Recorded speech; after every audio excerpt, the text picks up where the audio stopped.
এক গুরু তার শিষ্যকে নিয়ে দেশ ভ্রমণে বের হয়। ভ্রমণ করতে করতে তারা একটি রাজ্যে এসে পৌঁছায়। সেখানে তারা দেখে সবকিছুর দাম একই। সেখানে আপনি যা কিনবেন সবকিছুই একই দাম। যেটা দেখে শিষ্য বলে, চলুন গুরু, আমরা এখানে কিছুদিন থাকি, কম দামে আমরা অনেক কিছুই খেতে পারবো, এখানে সবকিছুর দাম খুবই কম এবং সবকিছুর দাম একই। তখন গুরু বলে, না, এখানে থাকা যাবে না, যেখানে দুধ থেকে ঘি সবকিছুই একই দাম, এটা সন্দেহজনক। কিন্তু শিষ্য বলে, না, আমরা কিছুদিন থাকি। এরপরে গুরু বলে, ঠিক আছে, পরে কিন্তু ঝামেলায় পড়লে আবার আমাকে ফাঁসাবে না। এরপরে আমরা রাজাকে দেখতে পাই যে তার রাজপ্রাসাদে যাওয়ার সময় একটি চোরকে দাঁড়িয়ে থাকতে দেখে।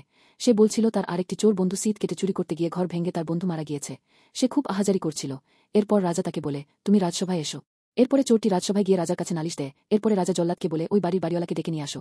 এরপরে বাড়িওয়ালাকে ডেকে নিয়ে আসা হয় এবং রাজা আদেশ দেয়, বাড়িওয়ালাকে ফাঁসি দাও। তখন বাড়িওয়ালা বলে, আমার কোনো দোষ নেই, আমি ঘর বানাইনি, ঘর মিস্ত্রিরা বানিয়েছে। এরপরে রাজা বলে, ওকে ছেড়ে দাও, সেই মিস্ত্রিকে নিয়ে আসো। মিস্ত্রি বলে, আমার কোনো দোষ নেই, যে সিমেন্টে পানি দিচ্ছিল হঠাৎ করেই সে পানি বেশি দিয়ে দেয়, এই জন্য মিশ্রণটি পাতলা হয়ে যায়, সেই কারণেই ঘরটি ভেঙে পড়েছে। Subscribe for next part.